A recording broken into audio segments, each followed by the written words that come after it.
हाय दोस्तों, आप सब कैसे हैं। आशा करती हूँ कि आप सभी लोग अच्छे होंगे। दोस्तों, आज हम एक नई हॉरर स्टोरी की शुरुआत करने वाले हैं। आज हमारी हॉरर स्टोरी का टाइटल है तड़पती रूह। चलिए दोस्तों, फिर इस कहानी को हम सुनते हैं। किसी गांव में एक पठान था और उसका हंसता खेलता परिवार रहता था। भेड़ बकरियां चराकर अपना और अपने परिवार का गुजारा जैसे तैसे कर लेता था, मगर उसका मुख्य व्यवसाय खेती था। इसके लिए समय पे बुवाई करना और खाद बीज डालना ज़रूरी है, और इससे भी ज़्यादा महत्वपूर्ण बात, बारिश का सही मात्रा में होना भी ज़रूरी है। कम और अधिक वर्षा दोनों ही फसलें बर्बाद कर देती है। 2-3 सालों तक उसको कम और उससे भी कम आमदनी हुई। इस कारण वो समय पे बुवाई भी नहीं कर सकता। उसकी किस्मत ने उसको धोखा दिया। जिस साल उसने बुवाई नहीं की, उसी साल अच्छी बारिश हुई। अब गुजारे तो कैसे गुजारे। जमींदार से ब्याज लिया तो उसे चुकाने के लिए काम की तलाश में बाहर जाना पड़ा उसको। पीछे से जमींदार ने उसके पत्नी और एक बेटी को पैसे के लिए परेशान करना शुरू कर दिया। हद तो तब हो गई जब उसने पैसों की खातिर उसकी झोपड़ी में आग लगवा दी। इसी बीच पठान की बेटी ने जमींदार और उसके बेटे को वहां से भागते हुए देख लिया। दुर्भाग्य से उसकी पत्नी और बेटी दोनों भी बच गए। इधर पठान आया तो अब यहाँ उसके लिए कुछ नहीं बचा था। उसने हादसे का कारण जानने की कोशिश भी की, पर पता नहीं चल सका। पठान की हालत पागलों जैसी हो गई और वो जंगलों और पहाड़ों में भटकता रहता था। एक दिन तंग आकर उसने आत्महत्या करने की सोच ली और दरिया के पास चला गया और अल्लाह की आखिरी इबादत में जुट गया। जैसे ही इबादत खत्म हुई, तभी वहाँ से एक फ़कीर बाबा आए। अल्लाहु अकबर करते हुए जा रहे थे। वो उस पठान के पास आए और बोले, बेटा, मैं जानता हूँ किस्मत ने तुम्हारे साथ बहुत बड़ा बेरहम मजाक किया है, लेकिन बेटा, कुदरत के आगे किसी की नहीं चलती। बेटा, तुम जो कर रहे हो तो वो अल्लाह की नज़रों में गुनाह है। पठान बोला बाबा को, बाबा, मैं जिक्र भी क्या करूं? मुझे जिक्र करने के लिए कुछ है ही नहीं। मेरी ज़िंदगी में अब कुछ नहीं बचा है। तभी बाबा बोले, हो गया, जो हुआ उसे बदलना संभव नहीं है, लेकिन मैं तुम्हें एक बात बताना चाहता हूँ। अल्लाह के रहमो करम से तुम्हारी बेटी का सरजमीन पर फिर से वजूद हुआ है, लेकिन बेटा, उसकी रूह को अभी तक शांति नहीं मिली है। वो तड़प रही है तुम्हारे उस तलाश करने के लिए। तलाशना होगा, क्योंकि जब तक वो तुमसे नहीं मिलेगी, तब तक उसकी रूह बेचैन रहेगी। उसके जहन में कुछ राज दबे हुए थे जो वो तुम्हें बताना चाहती है। पठान बोला, बाबा, इतनी बड़ी दुनिया में मैं उसे कहाँ तलाश करूं? आप ही कोई रास्ता दिखाइए बाबा। बाबा बोले, बेटा, ज़्यादा तो नहीं, पर तुम्हें उसकी झलकी ज़रूर बता सकता हूँ। बेटा, तुम उसे किसी तालीम घर के आसपास मिलोगे, लेकिन बेटा, एक बात का ध्यान रखना, तुम उसे इतनी आसानी से नहीं मिल पाओगे, क्योंकि उसने अल्लाह के रहमो करम से बहुत अमीर घराने में जन्म लिया है। ये सब कहते हुए फ़कीर बाबा अल्लाहु अकबर करते हुए आगे बढ़ गए। अब पठान के दिन बीतते गए। एक तलाश करते करते 10 साल बीत गए। ऐसी ही दिन ब दिन गुजरते रहे। अब तो फ़कीर बाबा की बातें भी उसके जहन में धुंधली हो रही थी।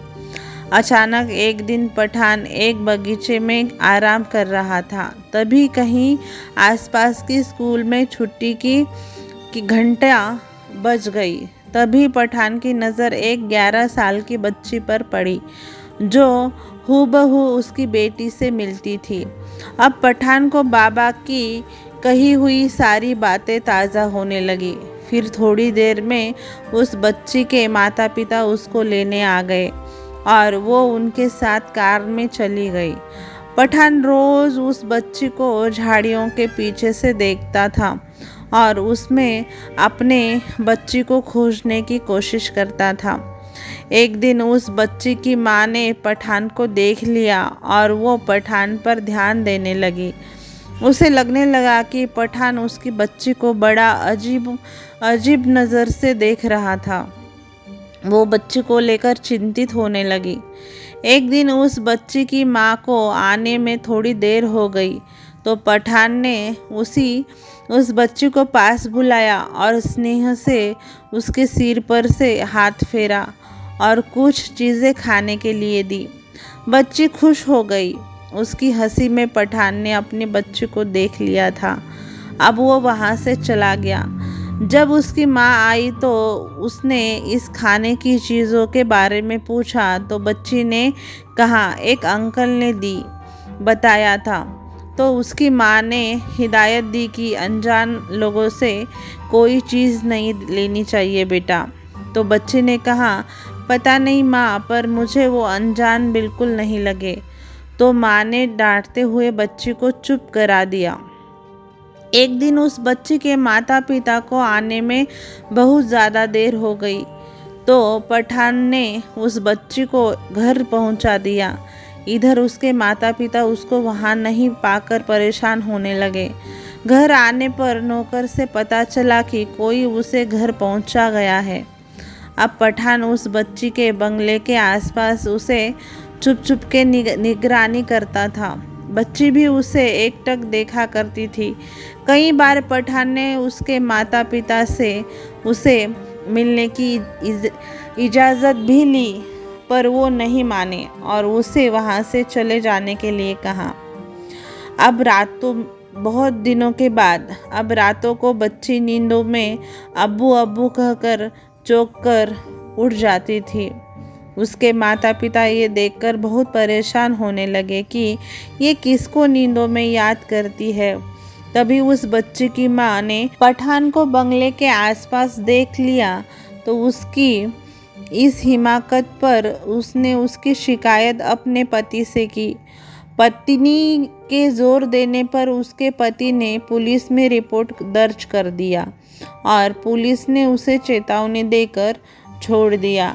उनकी परेशानी को देखकर उन दाम्पत्य के एक करीबी मित्र ने उन्हें बच्ची को हॉस्पिटल जाने के लिए कहा और इलाज का सुझाव दिया। उन लोगों ने डॉक्टर से मिलने का समय लिया। डॉक्टर ने बच्ची को कुछ प्रॉब्लम है और उसकी जांच करने के लिए कहा और जांच की और फिर उन्होंने उसके माता पिता से कहा कि बच्ची के मन में कुछ बातें दबी हुई है जिसका बाहर आना ज़रूरी है, नहीं तो ये स्थिति और भी बिगड़ सकती है।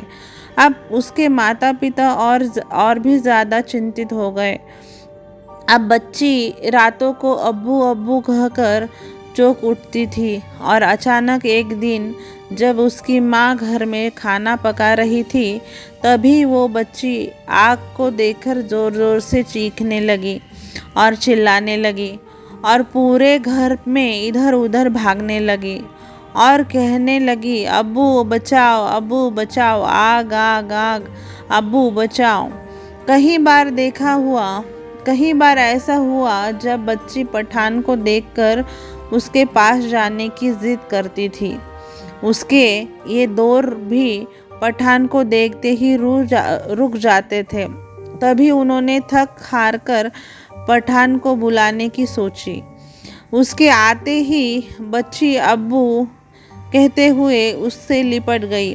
उसके माँ पिता ने ये देखकर हैरत में पड़ गए थे कि मेरी बच्ची इसको अब्बू कैसे बुला रही है। तभी पठान ने अपनी बेटी की तस्वीर निकालकर उनको दिखाई और बोला, आपकी बेटी जब तक ठीक नहीं हो पाएगी, जब तक बच्ची उसके साथ उसके गांव नहीं जाएगी। कोई और रास्ता नहीं होने के कारण उस बच्ची के माता पिता ने पठान की बात मान ली और ले जाने के लिए निर्णय किया। गांव जाते ही बच्ची पठान को गांव की हर चीज़ें बताने लगी। बच्ची के माता पिता हैरत में पड़ गए कि ये यहाँ तो फर्स्ट टाइम आई है, यहाँ कभी आई ही नहीं है, तो इसे ये सब कैसे मालूम है।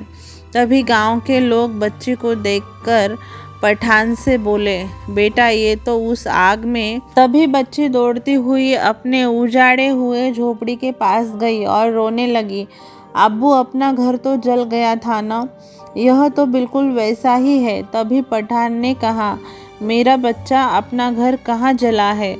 तभी बच्ची सुबक सुबक कर रोने लगी और अपने अब्बू से बोली, अब्बू आपके जाने के बाद ज़मींदार और उसका बेटे ने हमारी झोपड़ी में आग लगा दी थी। मैंने उसे आग लगाते हुए देखा था। पठान अपनी कुराड़ी लेकर ज़मींदार के घर की तरफ बढ़ने लगा, लेकिन गांव वालों ने बताया कि ज़मींदार का पूरा परिवार एक सड़क हादसे में ख़त्म हो गया है। इधर वो बच्ची थोड़ी देर बाद फिर रोने लगी और बेहोश हो गई। वो अपनी मन की अवस्था से बाहर आ गई और पठान को पहचानने से इनकार करने लगी, क्योंकि अब इस ज़िंदगी में वो पठान से कभी नहीं मिली थी और अपने असली माता पिता के पास चली गई।